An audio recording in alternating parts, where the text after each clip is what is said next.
It looks like it might rain today, so I'm just gonna feed my friends here and cut this intro short. Today's episode will be a continuation on the theme about the Scythians, their ancient origins, and the influence of their lineage on history, which continues until this day.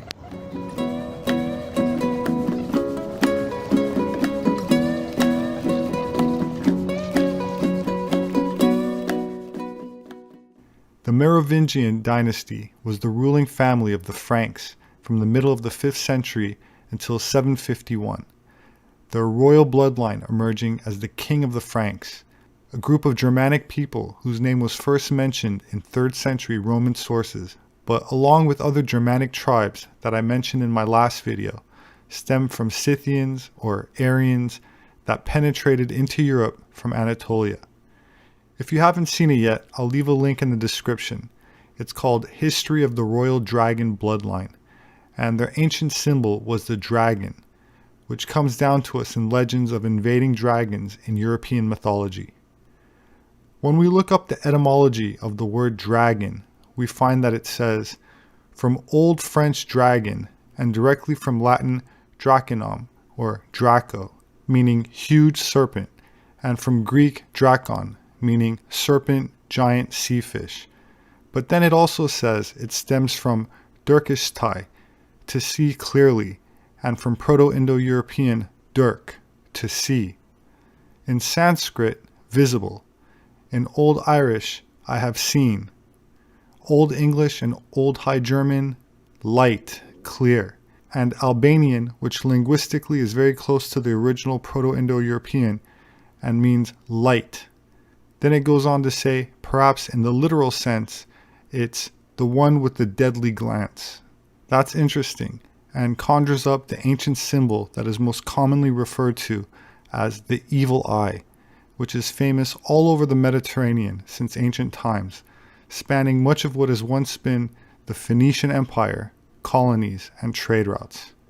In Hebrew, dragon translates to tannin, a great sea monster, which brings us back to the Merovingians, whose name is said to derive from Merovi, king of the Franks. According to the legend, Merovi had two fathers, King Clodion and a strange beast of the sea. The druidic title of Pendragon, which means high dragon or king of kings, was passed on to the Merovingian kings in 666 AD.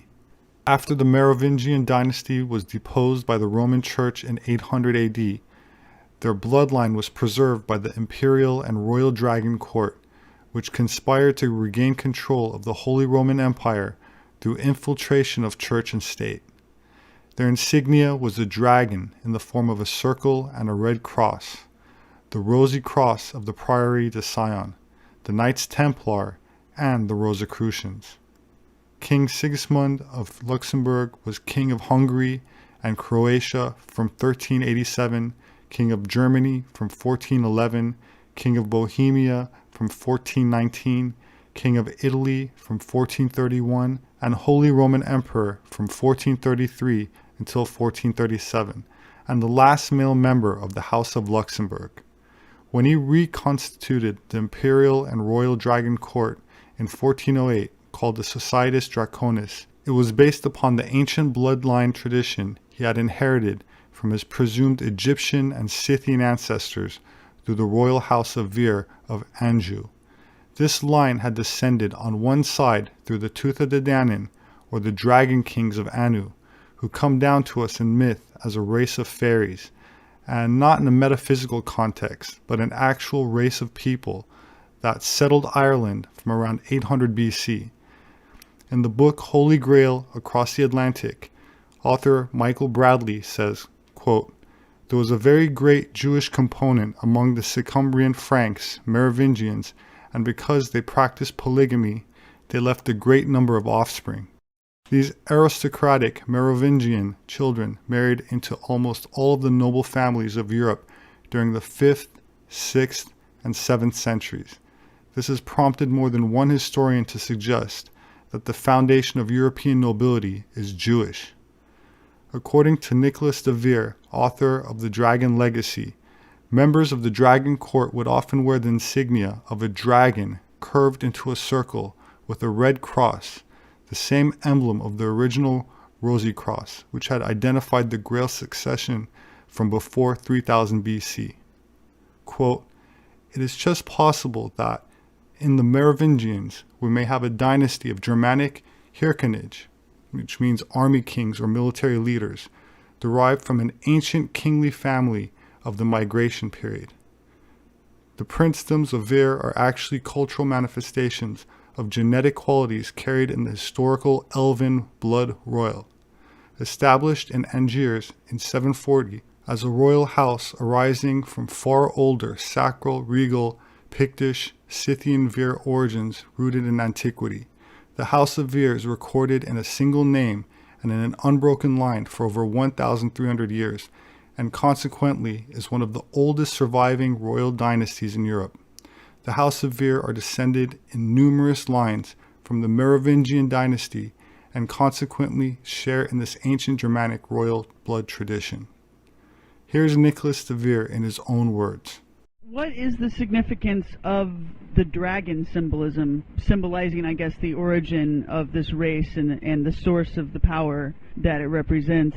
I remember you saying in your book that you can trace that back to the Sumerian figure of Tiamat, the original dragon goddess, who sort of represented the chaos out of which the universe was created. Yeah. What does it mean to you exactly? The symbol of the dragon. Yes, in connection to what you're doing. Transcendent consciousness. Okay. The ability to clear the mind. Let's have a look at the word dragon. The word dragon comes from the Greek edrakon, which is what they call an aorist, or a verb that hasn't got a past, present or future tense. It's just a verb, of the word dokesthai, which is a word which simply means to see clearly. Now, that means that the word dragon simply means one who sees clearly.